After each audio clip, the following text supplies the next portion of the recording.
texto bíblico, temos aqui o assunto que vamos tratar. Se o Senhor não falar, nada receberemos.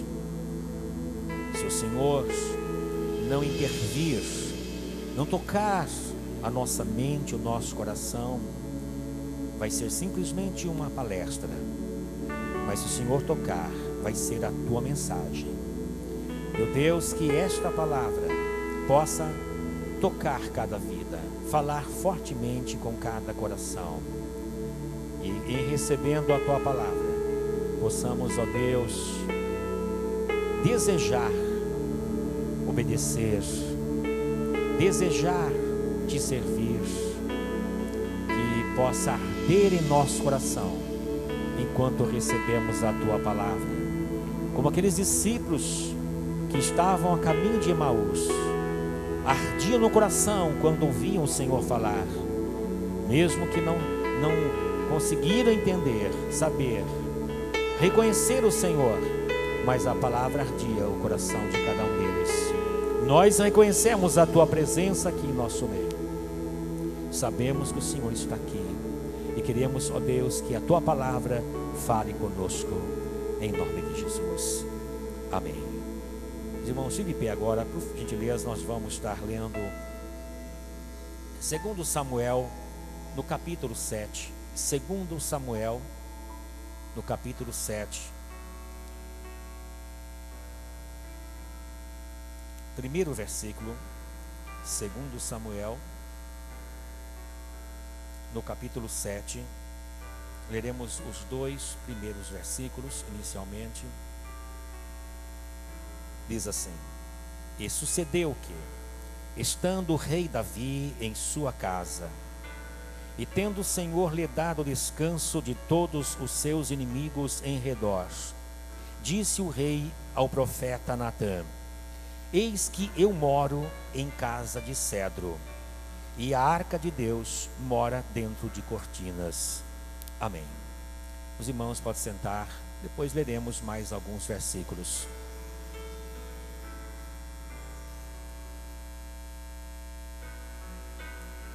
Até no tempo do rei Davi,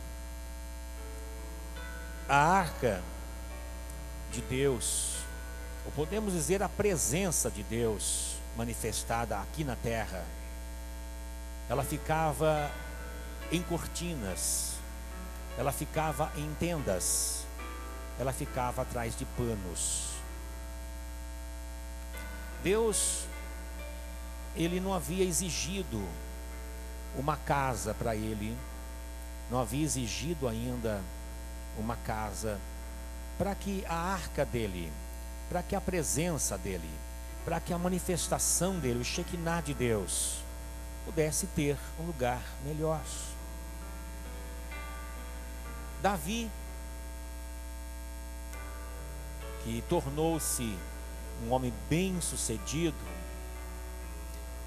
ele apresentou ao profeta Natã as seguintes palavras que lemos: Eis que eu moro em casa de cedro. Eu moro em casa de cedro. Hoje em dia, irmãos, não é o cedro que vai ser uma construção invejável. Hoje não é o cedro que vai chamar tanto a atenção das pessoas. Existem construções de cedro. Até uma pesquisa que eu estava fazendo, em São Paulo tem. Mas hoje não é uma construção, um material que chama tanto a atenção. Hoje, pela modernidade, tem outros materiais que chamam mais atenção. Naquele tempo, era sem dúvida o melhor. Naquele tempo, uma construção, uma casa, um palácio de cedro, era a riqueza, era o que chamava a atenção. E Davi construiu, fez o seu palácio, a sua casa, e fez com capricho. Mas, em dado momento, ele pensativo, talvez olhando pela janela, contemplando a natureza, ora olhando para a sua casa, disse: mas está certo, está correto isto. Eu fiz o melhor para mim. E disse para Natã: eis que eu moro em casa de cedro, e a arca de Deus mora dentro de cortinas, entre panos, em tendas. Não está certo isto? Natã disse assim ao rei: tudo quanto está no teu coração, faça. Foi a palavra do profeta Natã. Tudo o que está no teu coração, faça. Porque o profeta Natã logo percebeu a intenção do rei Davi, a intenção do coração dele. O que está no teu coração, vá em frente. Porque Deus não havia pedido. Deus poderia ter pedido, mas teve que nascer no coração de um homem, de um ser humano, esta, vamos dizer, preocupação. Tomar providência, cair a ficha, enxergar. Não foi Deus que pediu, mas o próprio rei Davi é que teve este discernimento. Versículo 8 em diante desse mesmo capítulo diz assim: agora, pois, assim dirás ao meu servo Davi, Deus falando com o profeta Natã: assim diz o Senhor dos exércitos, eu te tomei da malhada, de detrás das ovelhas, para que fosses o soberano sobre o meu povo, sobre Israel. Eu fui contigo, por onde quer que foste, e destruí a teus inimigos diante de ti, e fiz grande o teu nome, como o nome dos grandes que há na terra. Então Deus, quando fala com o profeta Natã, e pede para que ele vá agora até o rei Davi e transmita essas palavras. Deus então agora,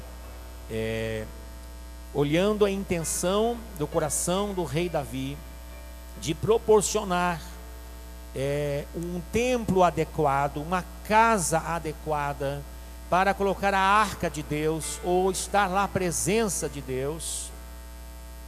Só que antes, Deus fez Davi lembrar, através do profeta Natã, quem era ele e quem é que colocou ele onde estava, quem fez esta maravilha. É bom também nós, irmãos, lembrarmos quem nós éramos. Eu falo aqui com a maioria. A minoria talvez não tenha esse discernimento. Quem eu era? Eu ainda sou o que era. Mas a maioria entende o que estou falando. Quem nós éramos, o que somos agora. Estou falando com a maioria. Você está entendendo a minha linguagem. De onde Deus te tirou, onde você estava, o que você era, como foi o seu passado.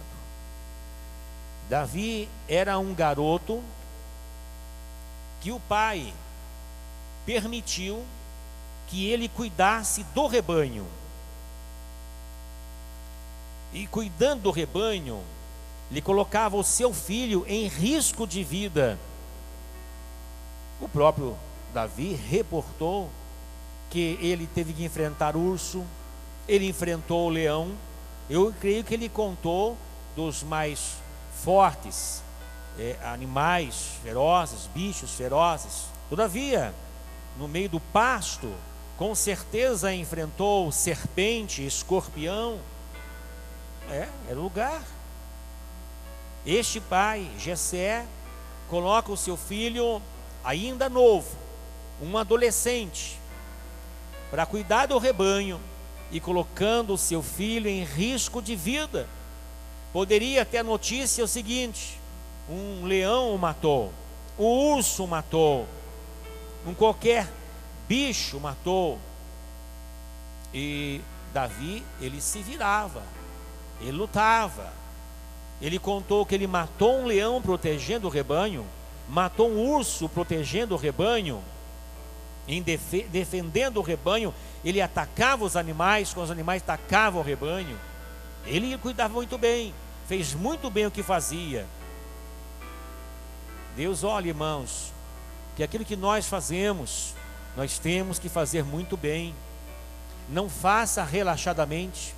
O teu trabalho, os teus afazeres, os teus estudos, tudo o que você faz, o seu namoro, o seu noivado, o seu casamento, tudo o que você faz, faça sempre com gratidão a Deus. O patrão não está vendo, mas Deus está vendo. A professora não está vendo, mas Deus está vendo. Meu pai e minha mãe não estão vendo, mas Deus está vendo. Faça como que oferecendo para Deus, ensina a Bíblia Sagrada. Davi agia assim.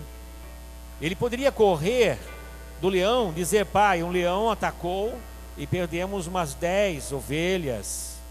Filho, fazer o quê? Ou então o pai iria dizer: filho, tem que enfrentar.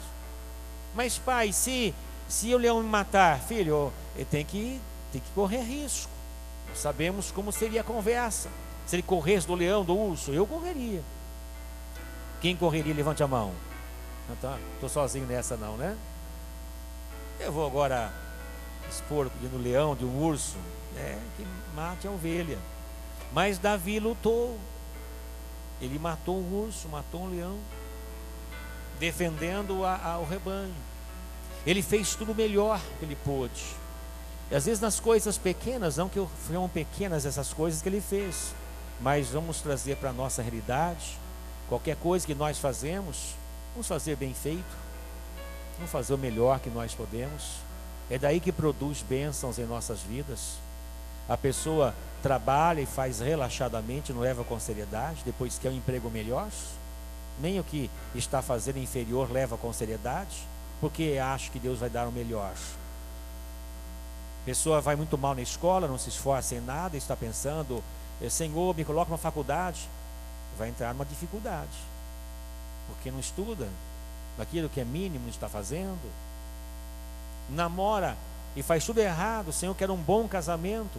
Se um namoro que antecede o casamento leva relaxadamente, leva um molde mundano e quer uma família abençoada, é preciso o que faz bem feitinho, faz o melhor possível, faça em gratidão a Deus. Assim Davi fazia. E Deus fez lembrar: eu te tomei da malhada, de trás das ovelhas. Quem era você, Davi? Era um rapaz, era um menino que estava no meio da malhada, estava de trás das ovelhas. Onde eu coloquei? Para que fosses o soberano sobre o meu povo, sobre Israel. Eu te coloquei. Deus fez lembrar. Não pensa que nós fazemos muita coisa para Deus. Mesmo que Davi estava bem intencionado, estava assim pensando em Deus, no templo, mas ele tinha que saber que ele estava ali porque Deus colocou ali. Não foi a força dele, não foi a sua inteligência, Deus o colocou ali. Eu te tomei da malhada e traz as ovelhas, para que fosse soberano sobre o meu povo, sobre Israel. E fui contigo por onde quer que foste, e destruí a teus inimigos diante de ti, e fiz grande o teu nome. Nesse tempo aqui, Davi já tinha muita fama, era o grande rei Davi. Então eu fiz grande o teu nome, como o nome dos grandes que há na terra. Em outras palavras, eu tirei você do pasto para estar aqui no trono. Eu tirei você de cuidar do rebanho para cuidar do meu povo. Entenda o que Deus estava dizendo para Davi. Em outras palavras, você não era ninguém, viu, Davi? Você não era ninguém, você era um desconhecido, que nem o pai dele acreditou que ele seria a pessoa ungida pelo profeta, que foi lá, Samuel, para ungir um dos filhos de Jessé. Apresentou o mais velho, apresentou outro, E aí o profeta disse: tem mais? Olha, tem um garoto no pasto lá. Traga então, quem sabe é ele. Não é que era ele mesmo? Você não era ninguém, era desconhecido, nem nome tinha, nem o pai acreditava nele, na verdade. Você vivia no anonimato, você estava fadado ao fracasso, isolado, solitário, abandonado, e eu te tirei daquela vida. Deus fez isso com Davi. Deus fez com aquele garoto, com aquele rapaz. A sua casa era um pasto, junto com animais. Sua família não fazia questão de você. Seu pai queria até a sua morte, porque colocar você para cuidar de um rebanho nessa idade sua, para enfrentar leões e ursos, ele queria a sua morte. Seus irmãos só te humilhavam. Os irmãos de Davi humilhavam ele quando ele foi lá para levar uma comida para os seus irmãos que estavam em guerra. Ele, ouvindo a conversa que estava tendo o filisteu, os filisteus e o gigante Golias, ele quis falar, os irmãos humilharam ele. Volta para casa, rapaz, o que você está fazendo aqui? Teu lugar não é aqui.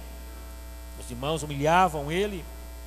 Você não tinha nenhum conforto, sua vida era difícil, você dormia no chão, pegando o sereno que caía do céu. Você vivia correndo perigo no meio de ursos, leões, animais peçonhentos. Mas eu mudei a tua história. Viu, Davi? Eu mudei a tua história. Em outras palavras, não pensa que você agora está definindo a respeito da casa, de lugar para minha glória estar. Não pensa que é algo simples, que partiu do seu coração simplesmente. Não pensa que é alguma coisa que aconteceu agora. Eu preparei tudo isto. Eu mudei a tua história. Deus mudou a história de muitos. Deus mudou a nossa história, irmãos. Deus mudou a nossa história. Quem é que entende que você foi mudado? Deus mudou a sua história. Levante a mão. Deus mudou a sua história. Amém. Você pode aplaudir Jesus bem forte e bonito.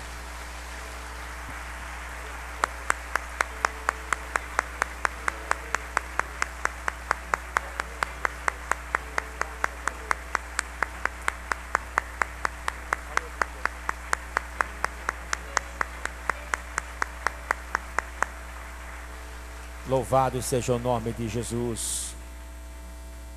E aí então, Davi tendo que ouvir isto. Mas vamos imaginar Davi pensando o que ele pensou e falando com o profeta Natã a respeito do que ele sentia. Eu moro numa casa bonita, numa casa de cedro. Eu moro numa casa assim boa, organizada. Agora, por que Deus, a sua morada, tem que ser numa tenda, tem que ser entre panos? Ele estava como que indignado com isto. Você demorou para alguém, demorou para um ser humano assim pensar, entender. Mas Deus que trabalhou com ele desde a retirada lá do pasto, para colocar nesse momento, para que ele pudesse raciocinar. Olha, eu tenho tudo, eu tenho uma bonita casa, mas Deus não tem a dele. Aqui na terra, a arca de Deus fica numa tenda, numa cortina, entre panos. Se a minha casa é de cedro, a casa de Deus tem que ser melhor. Assim ele pensava. Se a minha casa é de cedro, como já disse, naquele tempo era o melhor material. Cedro do Líbano era o melhor material para a construção de uma casa, de um palácio. Se a minha casa é de cedro, a de Deus tem que ser muito melhor. Se a minha casa é boa, minha casa é bem feita, se minha casa é bonita, então a de Deus tem que ser muito melhor ainda. A minha casa não pode ser melhor do que a casa de Deus. Diga assim comigo, irmãos: a minha casa não pode ser melhor do que a casa de Deus. Você entende isso, irmãos? Entende isso? Só entende quem teve a sua história mudada. Quem não teve não entende, irmãos. Só entende quem teve a sua história mudada. Davi entendia agora. E só entende quem teve a história da sua vida mudada. Se a minha casa é boa, minha casa é bem construída, minha casa tem tudo, a casa de Deus tem que ser melhor. Porque quando a minha casa é melhor que a casa de Deus, ele não está sendo honrado. Se a minha casa é melhor do que a casa de Deus, é porque Deus não está sendo honrado. E o Senhor tem que ser honrado. Se Deus não tivesse tirado Davi do pasto, ele jamais seria rei. Se Deus tivesse escolhido Davi, ungido Davi, tirado daquela condição, ele não teria a sua casa de cedro, ele não seria ninguém, ele estaria no anonimato. Quem seria Davi? Era para ele entender. E às vezes demoramos, irmãos, para entender isto. Demoramos. O que Deus fez em nossa vida, irmãos, o que Deus fez em nossa vida é para que eu e você, nós sejamos gratos. Gratos sempre, todos os dias de nossa vida. Esse Deus que mudou a história da nossa vida. Se Deus não tivesse nos tirado onde estávamos, irmãos, quem seria você? Quem seria eu? Nós não estaríamos aqui.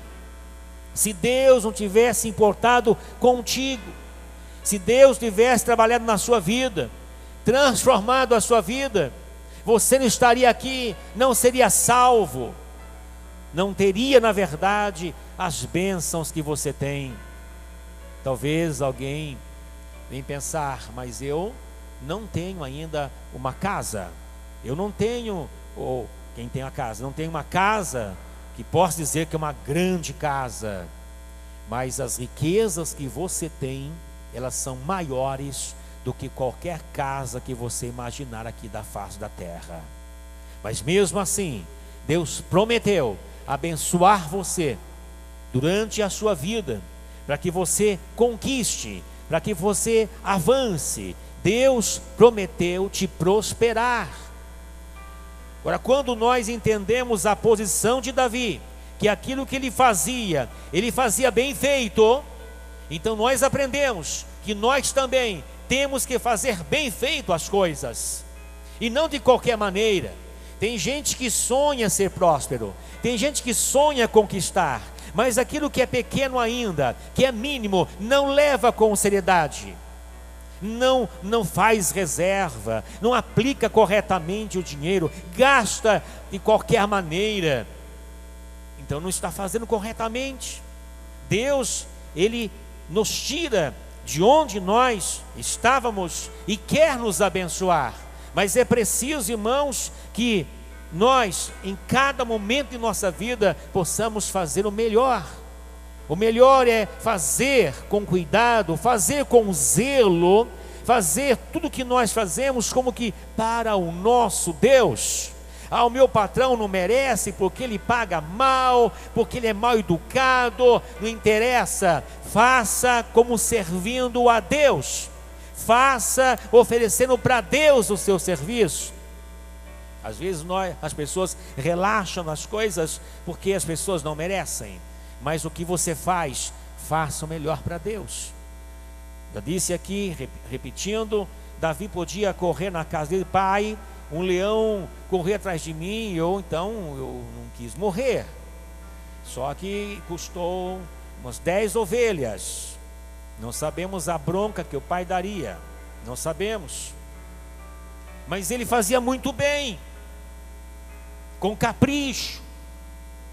Por isso que quando Samuel chegou na casa de Jessé, eu vim aqui para ungir um dos seus filhos. Bom, então eu acho que é esse, o melhor que eu tenho. Não, é este, também não. E era aquele que estava lutando no pasto, aquele que fazia corretamente o serviço. Então, se nós fizermos as coisas pequenas, mínimas, corretamente, com zelo, irmãos, Deus vai fazer você vencer, Deus vai fazer você conquistar, Deus vai te prosperar. Ageu, profeta Ageu, profetizou que se um homem corre somente pela sua casa e se esquece da casa de Deus, viriam 5 pragas sobre ele. Agora é sério, irmãos. Ageu, profeta, disse assim, que se um homem corre somente pela sua casa, se ele faz somente pela sua casa, se luta somente pela sua casa, e se esquece da casa de Deus, vem sobre ele 5 pragas. Ageu, no primeiro capítulo, por favor, se quiser abrir rapidamente, mas penso que está aqui na TV, Ageu, no primeiro capítulo, leremos de 4 em diante. Porventura, é para vós tempo de habitardes nas vossas casas forradas, enquanto esta casa fica deserta, referindo-se à casa de Deus. Ora, pois, assim diz o Senhor dos Exércitos, considerai os vossos caminhos. Versículo 6. Semeais muito, a praga é, recolheis pouco. Comeis, a praga é, porém não vos fartais. Bebeis, a praga é, porém não vos saciais. Vestivos, a praga é, porém ninguém se aquece. E o que recebe salário, a praga é, recebe-o num saco furado. Aqui ele fala da casa de Deus. Corre simplesmente em favor da sua casa, do seu bem-estar. Você capricha a sua casa, mas deixa a casa de Deus deserta, não é cuidada, não tem zelo com ela. Então, semeais muito, recolheis pouco, comeis, porém não vos fartais, bebeis, porém não vos saciais, vestivos, porém ninguém se aquece, e o que recebe salário, recebe no saco furado. Assim diz o Senhor dos Exércitos, considerai os vossos caminhos. Subi ao monte, trazei madeira, edificai a casa, e dela me agradarei e serei glorificado, diz o Senhor. Deus queria que trouxesse madeira, e que a casa dele fosse bem equipada, fosse construída, reformada, melhorada, que a condição da casa dele fosse boa, e que a pessoa não simplesmente pensasse na sua casa, simplesmente na sua casa. Semeia muito, mas colhe pouco. Esta é a realidade de muitas pessoas, irmãos, infelizmente.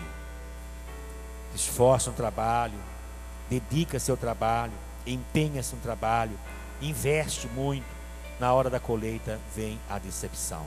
Isso acontece com muitas pessoas. E talvez refiro-me a você, você é trabalhador, mas não conquista nada.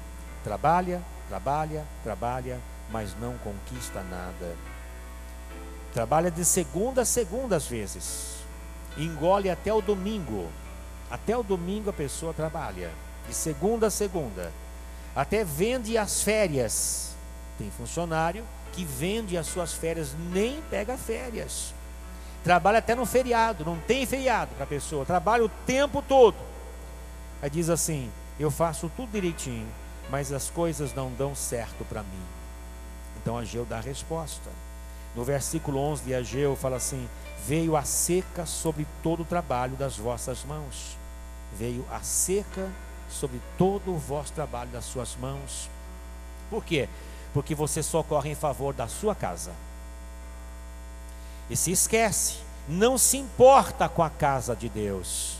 só está preocupado com a sua casa e não se importa com a casa de Deus. Come, mas não se farta. Aí, esse comer, não se fartar, tem dois sentidos: o espiritual e até mesmo o físico. O espiritual está sempre insatisfeito com Deus, sempre insatisfeito com Deus, vive sempre reclamando com Deus, que não dá certo isso, dá certo aquilo. Também até com o pastor, sempre insatisfeito. Com a igreja, sempre insatisfeito. Até com o louvor, sempre insatisfeito. Com as mensagens, sempre insatisfeito. Quem sabe hoje a insatisfação. Com campanhas, tudo que a igreja faz, sempre há a insatisfação. Sempre que algo faz que é diferente, demonstra também insatisfação. Nunca está satisfeito. Eu me recordo aqui que os nossos cultos de terças-feiras, nós chamávamos culto de oração e ensino da palavra de Deus, ensino bíblico. Aí vinha um grupo pequeno de pessoas participar. Então, mexi de diversas formas. Fizemos uma temporada, um louvor mais extenso, mensagem mais curta. Mas porque queria mais para a palavra, canta-se muito. Aí nós invertemos, passamos a cantar menos, mensagem mais extensa. Nossa, não para de falar, canta muito pouco, queria. Então é assim, a insatisfação, tudo que a igreja faz, a pessoa está sempre insatisfeita. Vive com uma sensação de que algo lhe está faltando. No físico, está sempre com fome. Eu penso que essa pessoa não está aqui. Acaba de tomar café da manhã, já está pensando no almoço. E assim por diante. Acaba de almoçar pensando na janta. Tem gente que não vê a hora que acaba o culto porque quer correr e comer alguma coisa. E a pessoa que está sempre come, mas não consegue saciar, não consegue se fartar. Por que isto? Porque você só corre em favor da tua casa. Você se esquece ou você não se importa com a casa de Deus. Preocupa-se tão somente com a sua casa e não se importa com a casa de Deus. Bebe, mas não se sacia. Por quê? Porque a pessoa só corre atrás do seu bem-estar. E se esquece, ou até mesmo nem se importa com a casa de Deus. Não consegue saciar. Você sempre está com frio. Ou seja, nunca se esquenta na presença de Deus. Sempre com a vida espiritual fria. Hoje não estou com vontade de ir à igreja. Não estou afim de ir ao culto hoje. Não estou afim. Olha aí, quando chega ao ponto, não estou afim. Não estou com vontade. O caso é muito sério. Muito sério. Quando não vem, porque tem um compromisso, força maior, ainda até que, se não justifica, pelo menos explica. Agora, quando a pessoa diz, não estou afim de ir, não estou com vontade de ir, o caso é muito sério. É justamente esta praga, porque a pessoa está preocupada só com a sua casa, se envolve só com a sua casa. Houve ministração da palavra de Deus, um grande louvor, recebe oração poderosa, mas nada aquece a pessoa. Sempre está com frio, sempre. Vida espiritual, 0 grau, ou abaixo de 0. E a pessoa que nunca consegue aquecer. E aí diz, eu venho na igreja, mas não consigo sentir o que os irmãos sentem. Às vezes sente até incomodado com o irmão, com a irmã do lado, que esse irmão, essa irmã, ela canta assim com prazer, ela canta sentindo. E a pessoa que está fria aí, nossa, que exagero essa pessoa que precisa fazer tudo isso aí. É a frieza. Vê os irmãos cantando, orando fervorosamente, pensa assim, esses irmãos devem estar fingindo, porque eu não estou sentindo nada, não sinto nada. Esse irmão que parece estar sendo arrebatado, eu estou aqui, parece uma pedra de gelo, parece um picolé. Está acontecendo? Esse irmão está fingindo. O pastor aconselha, visita a pessoa, ora por ela, mas ela continua frio. Por quê? Porque a pessoa só corre atrás do seu bem-estar, se esquece ou até mesmo nem se importa com a casa de Deus. Recebe salário para colocá-lo em um saco furado. É o que Ageu escreveu, o que apresentou. Recebe o salário para colocá-lo em um saco furado. Não tem fim? Cadê o dinheiro? Recebi dia 5, hoje é dia 10, não tem mais dinheiro. Já acabou tudo? Onde eu coloquei o dinheiro? O que eu fiz com ele? É isso que está acontecendo.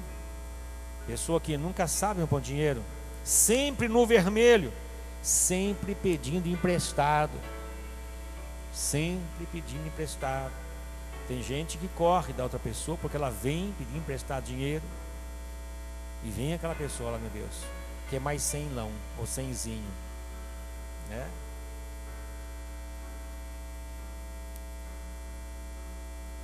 Faz o financiamento para pagar outro, abre um buraco para tapar um outro buraco. Tem pessoas que vivem assim, recebem então no 5º dia útil, quando dia 10 não tem mais nada, não tem nem um trocadinho mais, já foi tudo embora. E ainda fala, eu não sei onde foi parar o meu dinheiro, nem vi onde eu gastei. O dinheiro some, a pessoa pensa que sumiu, derreteu o dinheiro. Meu dinheiro não dá para nada. Sabe por que acontece isso? Porque a pessoa só corre atrás do seu bem-estar, se esquece ou até mesmo nem se importa com a casa de Deus, não se importa com Deus, aqui a presença dele e a casa dele, que recebe a presença de Deus. O reinado de Davi, queridos, embora Davi tenha sido muito abençoado por Deus, ele teve uma vida muito sofrida.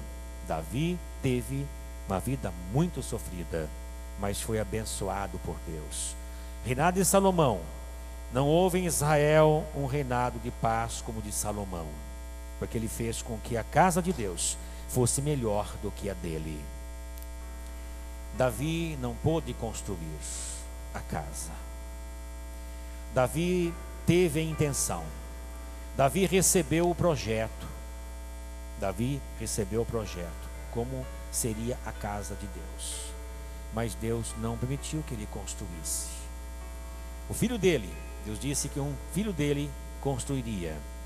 Então Salomão, filho de Davi, rei Salomão, que construiu a casa. E ele caprichou, irmãos. Ele caprichou. Que templo que ele construiu. Que casa que ele construiu. Ele banhou tudo de ouro e prata, irmãos. Ele fez o melhor. Ele fez o melhor que ele pôde. Ele não poupou o dinheiro. Ele quis o melhor, mandar buscar de longe, e trazia. Ele fez aquela linda construção. Aqui é o templo do meu Deus.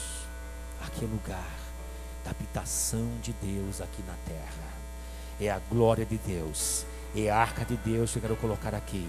Vai ficar mais em cortinas, em panos, em tendas, mas é um lugar bonito. Ele fez melhor do que a casa dele. A ordem era: subir ao monte e trazei madeira. Subir ao monte e trazei madeira. Era assim. E os homens se esforçavam, subiam os montes e traziam madeiras para a construção. Era um trabalho intenso, tudo em prol da casa de Deus. Esforçai e trazer o que é necessário para que a minha casa esteja bonita, organizada, suprida e maravilhosa.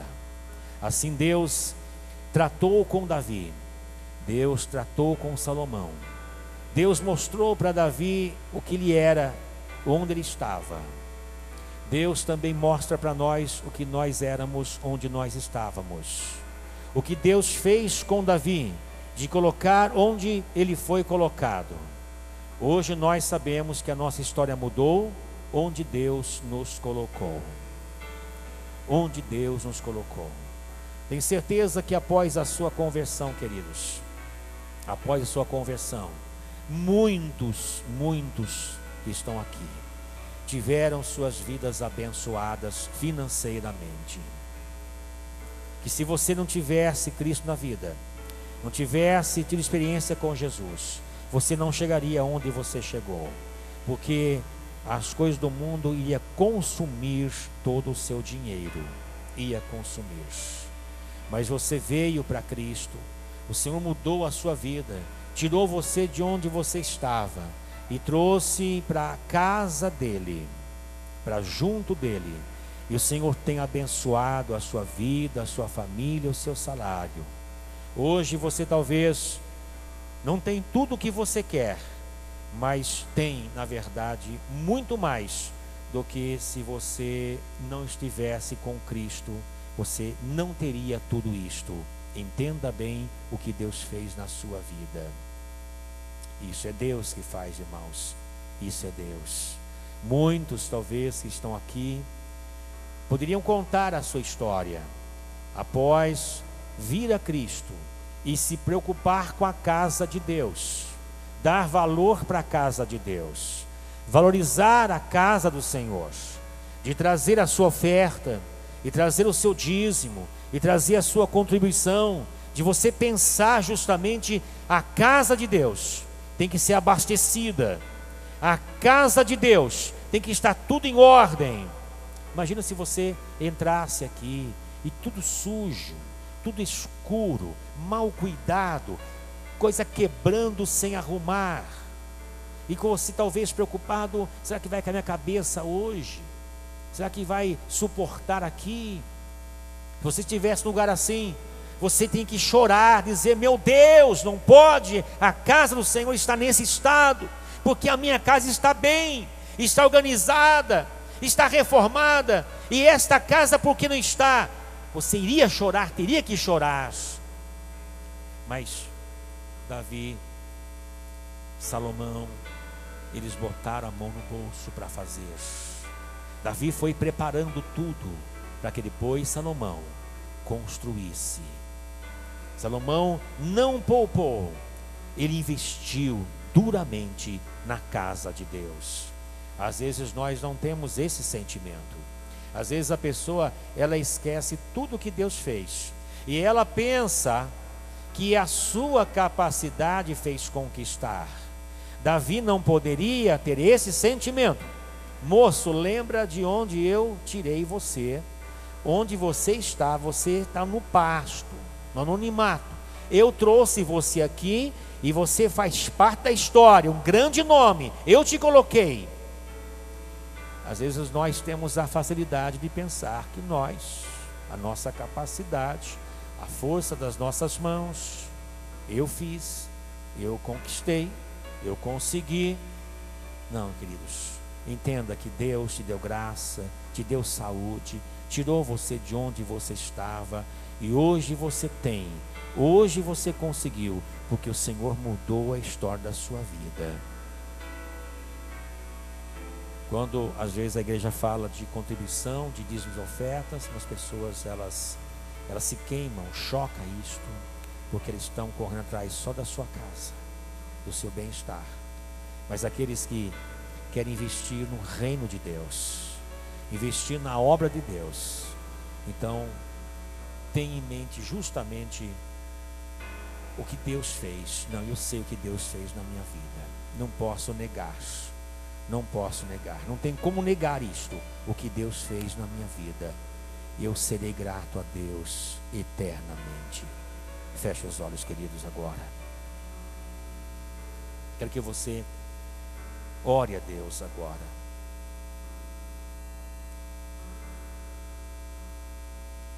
Senhor, hoje nós ouvimos sobre a experiência do rei Davi, que olhando para a casa dele, o bem-estar dele, ardeu em seu coração a condição que estava a arca do Senhor. Meu Deus, nesta noite, a tua palavra, com a mesma proporção e intensidade, ela arde em nosso coração, Pai, porque nós temos que avançar muito mais ainda nesta cidade. Não podemos dizer está bom. Na nossa casa nós compramos as coisas, nós reformamos, nós cuidamos de nossa casa. Meu Deus, a tua casa não pode ficar aquém. A nossa casa não pode ser melhor que a tua. Senhor, perdoa os pecados que cometemos quando tivermos atitudes assim, atitudes erradas, quando nós chegamos a preocupar tão somente com a nossa casa. Por isso, essas pragas vieram. Por isso que não deu às vezes para conquistar tanto. Muitos sofrem, muitos sofreram perdas, porque se preocuparam tão somente com as suas casas e não se preocuparam com a casa do Senhor. Aqueles que se preocuparam com a casa do Senhor avançaram. O Senhor fez com que essas vidas prosperassem. Meu Deus, quantos de nós pudemos ver com facilidade, com clareza, a grande diferença de ser dizimista e ofertante, o quanto ganhamos com isto, e vemos com clareza, com nitidez, aqueles que não são, que vão de mal a pior, porque pensam simplesmente no seu bem-estar, pensam simplesmente na sua própria casa, e não se preocupam com a casa do Senhor. Meu Deus, que o Senhor possa mover cada coração, trabalhar em cada coração, realizar uma grande obra, meu Deus. Abençoa a vida dos jovens, Pai, que às vezes estão trabalhando, têm o seu salário, mas não olham para a tua casa, não obedecem ao Senhor em ser dizimista e ofertante. Meu Deus, pensando simplesmente na construção da sua própria vida, mas não se importam com a tua casa. Pai, quantas pessoas que te servem, mas faltando, Senhor, discernimento e sabedoria, porque a oferta tem sido uma oferta como se fosse uma simples sobra, como uma esmola, como alguma coisa que não vai fazer falta para nós. Simplesmente um pouquinho, separamos um pouquinho, preocupados que não faça falta para nós, preocupados com as contas, então só um pouquinho, faltando o exercício da fé, a confiança em Ti, e darmos a oferta com o sacrifício. De nós entendemos que a casa do Senhor tem que estar muito além da nossa casa, o envolvimento com a Tua obra, muito além do que o envolvimento com a nossa vida terrena, a preocupação com o Teu reino, muito além do que a preocupação com o nosso reino aqui, o nosso tempo terreno. Meu Deus, abra o entendimento de todos nós, toque, ó Deus, poderosamente com a Tua palavra, pelo poder do Teu Espírito Santo, que todos, Senhor, se curvem perante a Tua palavra e seja ela obediente. Abençoa a Tua igreja, Pai, que possa prosperar, que possa conquistar, porque esta é a Tua vontade. Amém, Jesus. Amém.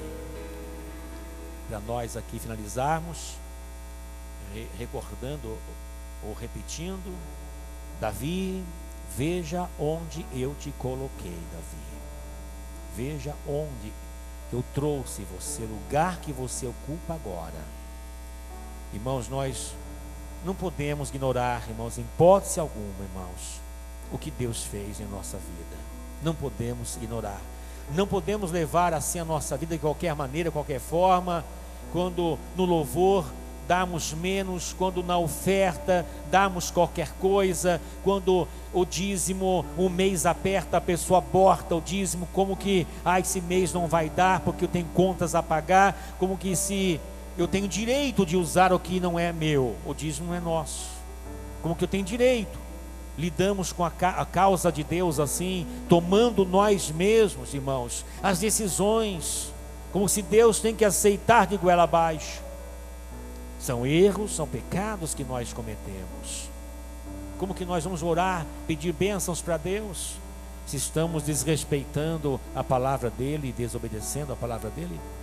Lidamos com a oferta que traduz gratidão, não somos gratos a ele porque a nossa oferta é uma oferta tão mesquinha.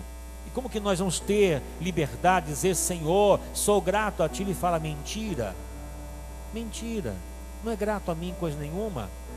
Vai na loja comprar um par de tênis e paga lá 250, 300, 400, 500 reais. Depois da oferta, pega uma moedinha do bolso, põe lá na sacolinha e bate uma com a outra, tim, tim, e pensa que está sendo grato a Deus. Senhor, eu sou dizimista e não estou sendo abençoado. O ser dizimista se enquadra a fidelidade.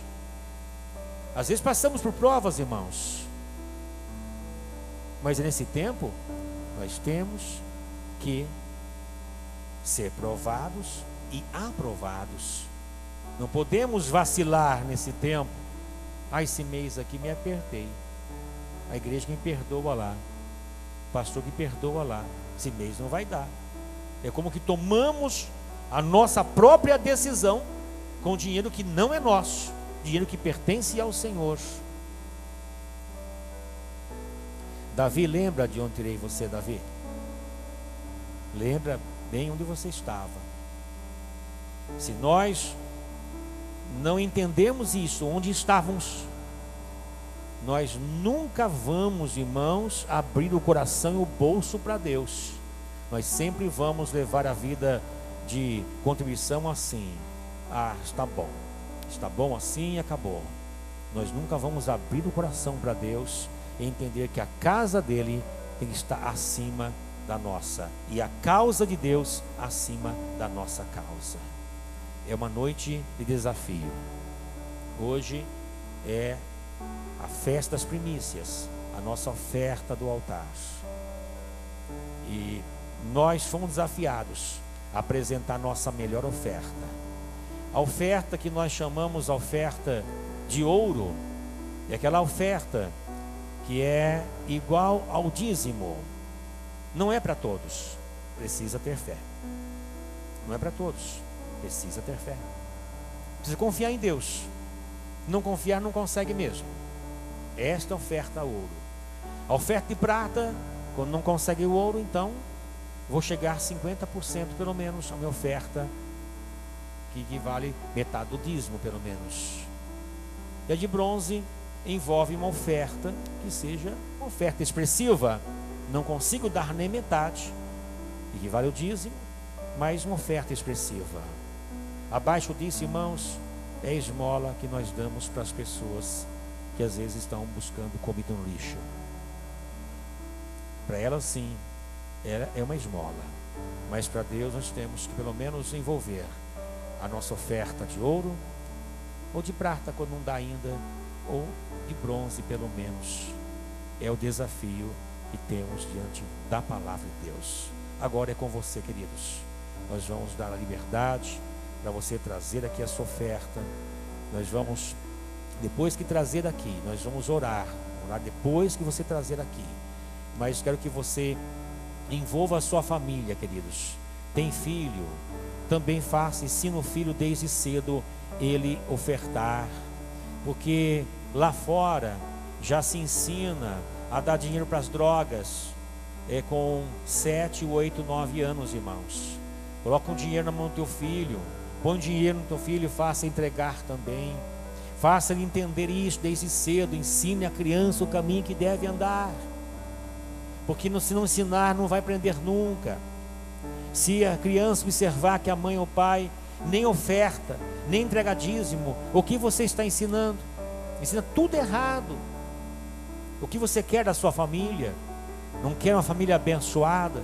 Então ensine corretamente. É com você, meu irmão, minha irmã.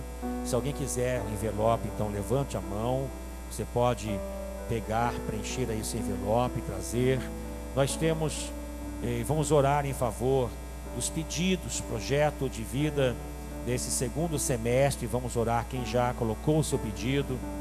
Algumas pessoas não colocaram, coloque ainda. Na nossa vigília aqui, nós oramos em favor dos pedidos. Os bairros também fizeram o mesmo, até onde eu fui informado. E levando com seriedade o seu projeto de vida nesse segundo semestre, que Deus possa fazer você conquistar. Deus possa fazer com que os seus sonhos se tornem realidades, em nome de Jesus. Amém, queridos? Cantando ao Senhor, dando liberdade para você então fazer a sua confissão. Faça uma festa, faça com alegria ao Senhor, faça com prazer.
só um súdito, mas ouço tua voz.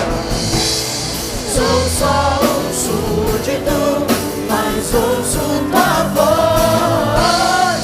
Sou só um súdito, mas ouço tua voz. Me chamar de filho, de filho.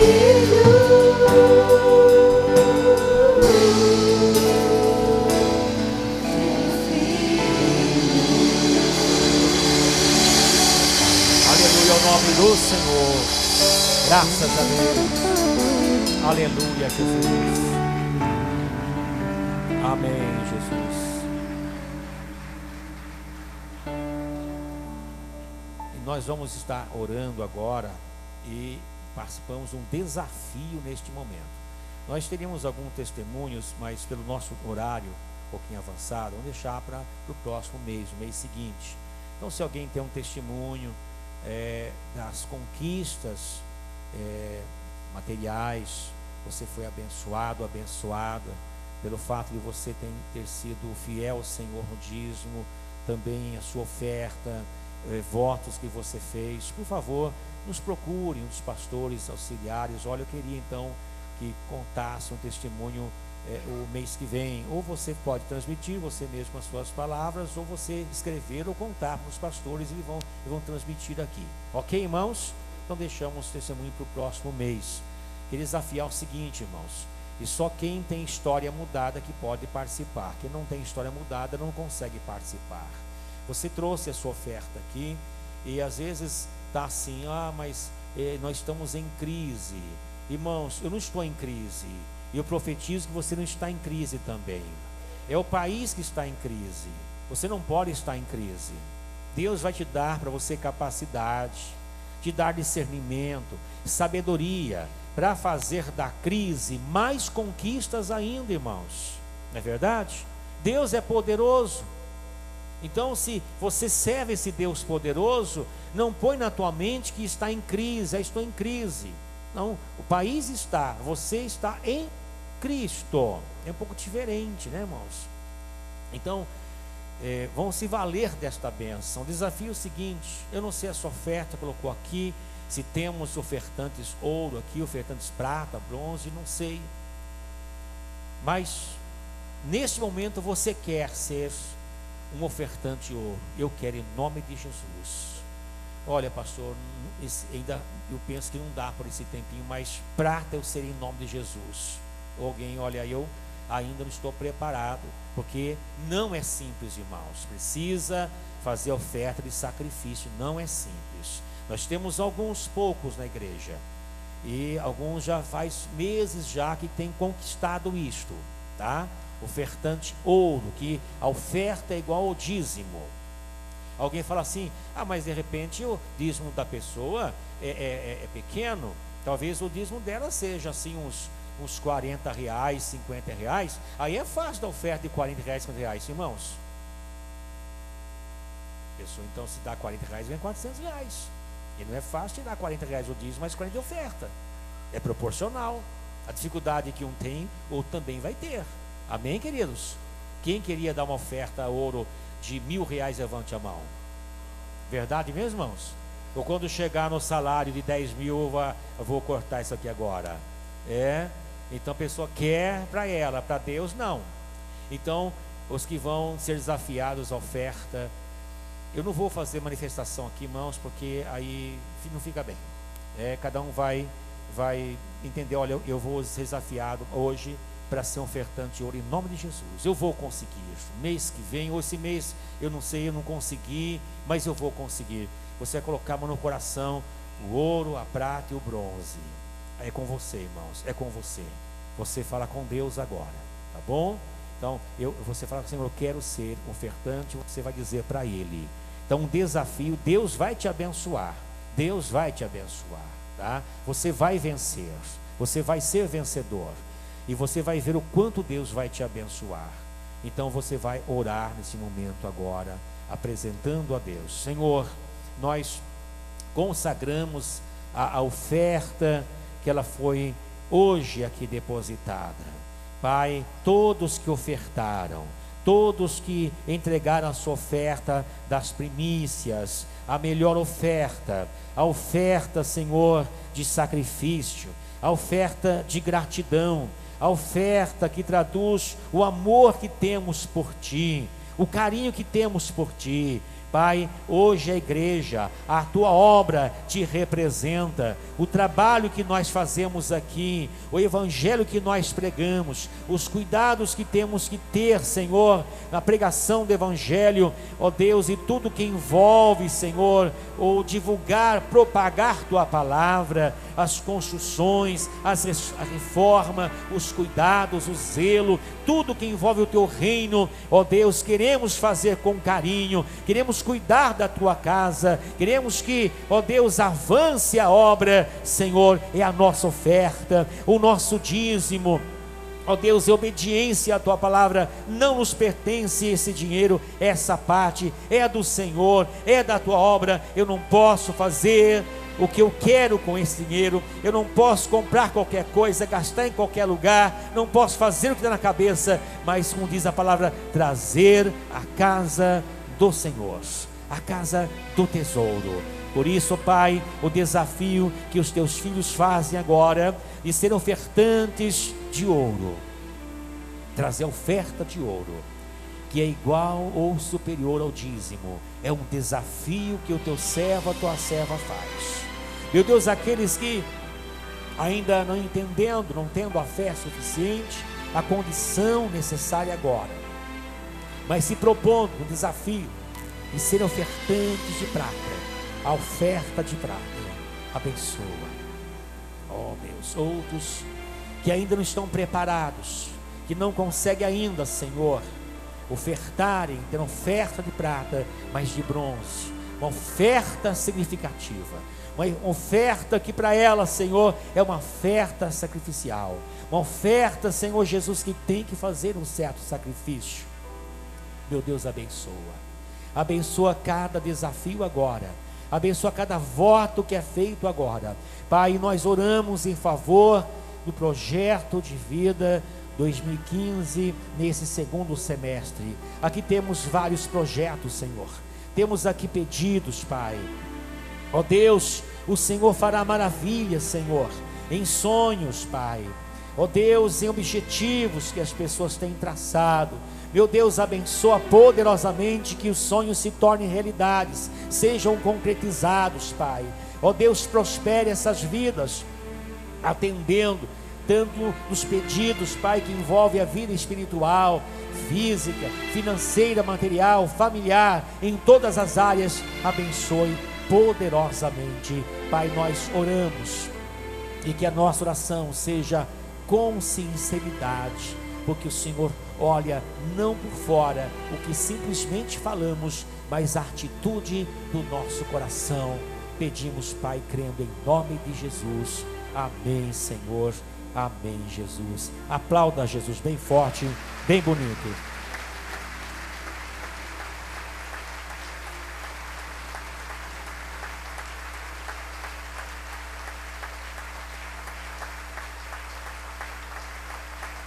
Amém, Jesus. Graças a Deus. Sentados, irmãos, estamos quase no encerramento. Aguarde pouquinhos minutos no encerrar. Nós temos algumas células que foram multiplicadas. Temos princípio B1, líder Patrícia Elias.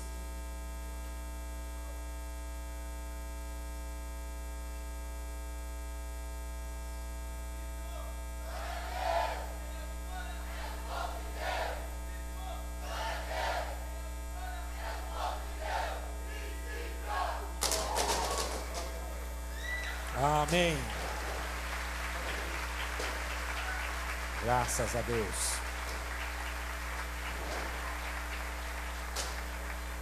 Estava com rojões e tudo. Inconformados G11, líder evangelista Adriano Viegas.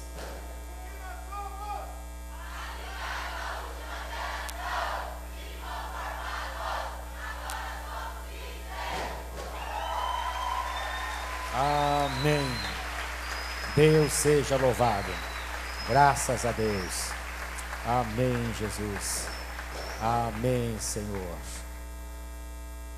E queremos fazer o desafio para o próximo batismo. Nós vamos manter o alvo de 100 pessoas. Diga amém, igreja.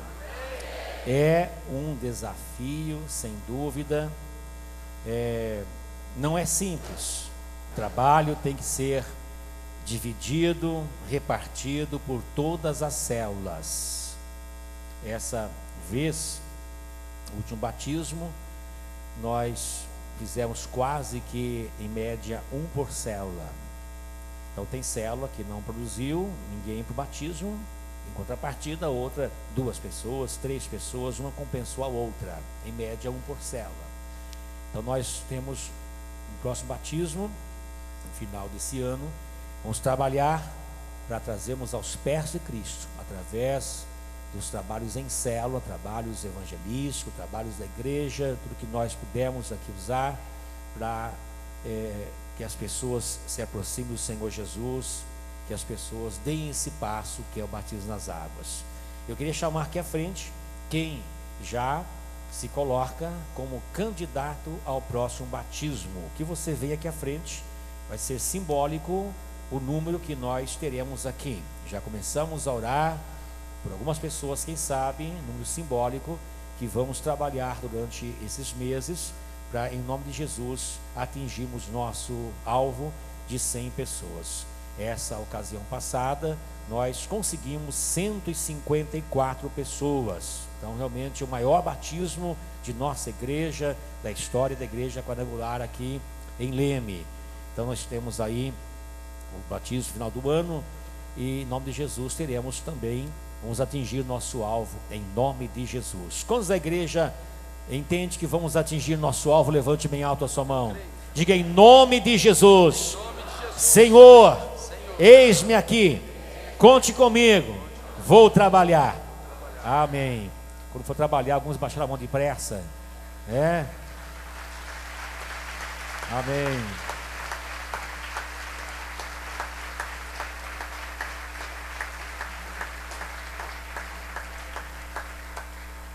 Estou com vontade de já erguer essa tampa aqui, ó. Pôr a capa e já começar o batismo. Aproveite para receber oração. O batismo não é hoje não, viu?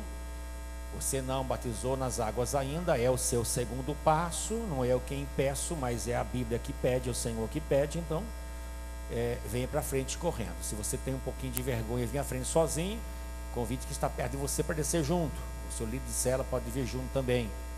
Tá? Tem mais alguém? Hoje é só oração. Vamos aí então já orar com vocês e vamos estar encerrando o culto. A igreja fica de pé nesse momento, para nós, juntamente com os irmãos que estão aqui à frente.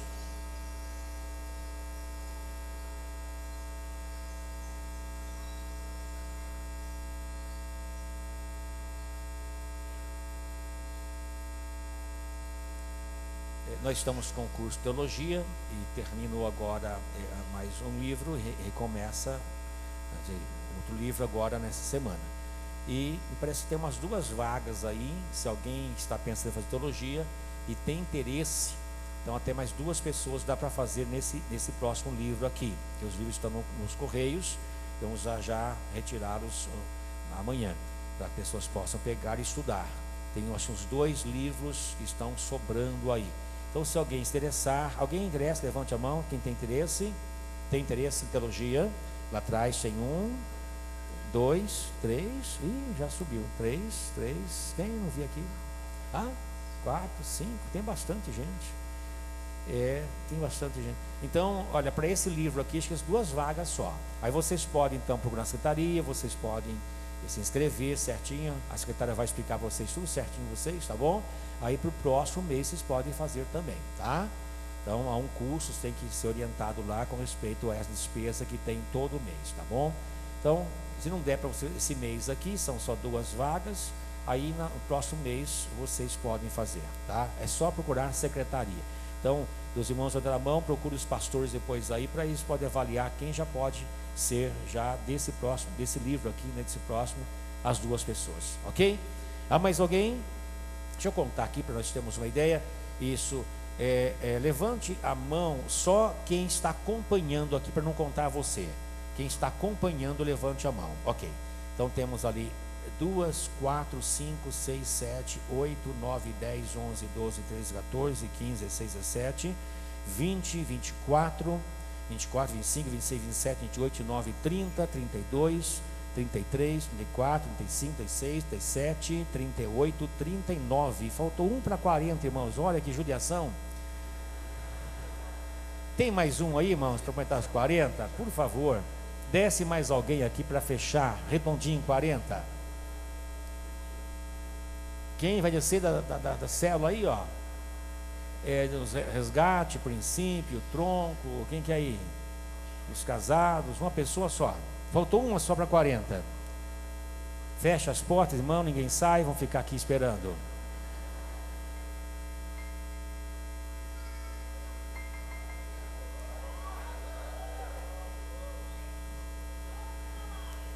Tá, vendo só? Tá escondidinho aí, né?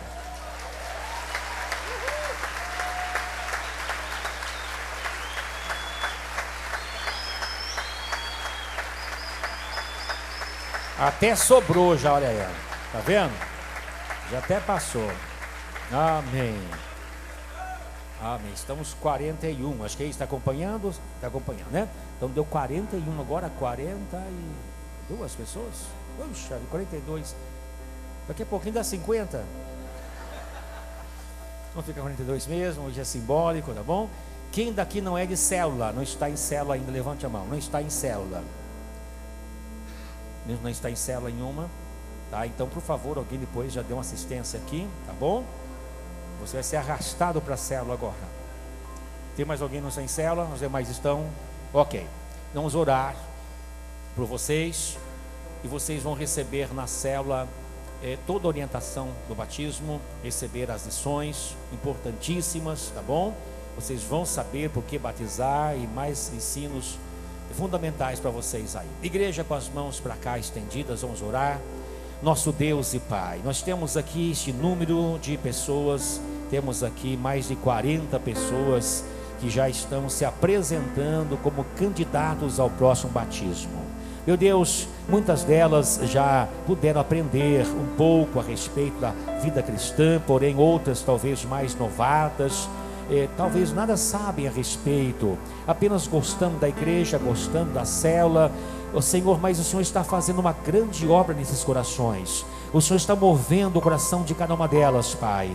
Pai, que elas possam permanecer, que nenhuma se perca, mas que sejam bem cuidadas nas células, Pai, pelos que participam, dê toda assistência e possa consolidar na fé, o ensino bíblico, e todas possam permanecer, meu Deus querido, e possam chegar no mês de dezembro, descer nas águas do santo batismo, Pai, e tantas outras pessoas que serão evangelizadas, que estão nas células, que chegarão às células, Pai, que nós as teremos aqui, e vamos ter, Pai, no mínimo 100 pessoas, que é o nosso alvo, Pai, é o alvo da igreja, Pai, colocamos em nosso coração, e colocamos esse alvo nas mãos do Senhor, oferecemos nosso trabalho a Ti, Jesus, em nome do Senhor Jesus, que nós suplicamos e pedimos a cobertura, a Tua graça sobre todas essas vidas, em nome do Senhor Jesus. Obrigado, Pai, pela Tua presença, por esta noite. Dê a todos uma noite de paz, repouso, tranquilidade, um bom sono, repouso,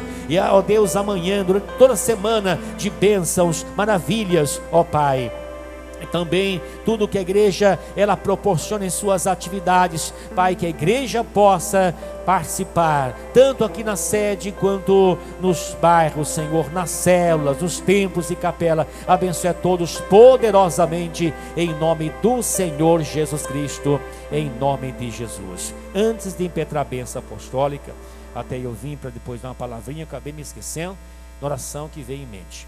Muitos irmãos que não trazem oferta aqui à frente das primícias, é porque eles contribuem nos bairros, irmãos, até os pastores, evangelistas também, que algum pode notar, mas porque nos bairros fazem de sábado, tá? Os irmãos que frequentam templos de capela, no sábado eles fazem também lá a oferta das primícias, do altar. Então muitos irmãos já entregam lá, tá bom? E então, e os que frequentam mais aqui a catedral, entregam aqui. Ok, irmãos? Para ninguém ficar pensando às vezes do irmão, do evangelismo, do pastor, porque não contribui, porque eles fazem já nos templos. Agora sim, a bênção apostólica, levando-nos para os céus. Que o grande amor de Deus, nosso Pai, a graça de Jesus Cristo, nosso Senhor, e a comunhão do Espírito Santo sejam com todos aqui presentes hoje e para sempre. Amém, Jesus. Ou na bênção, vão na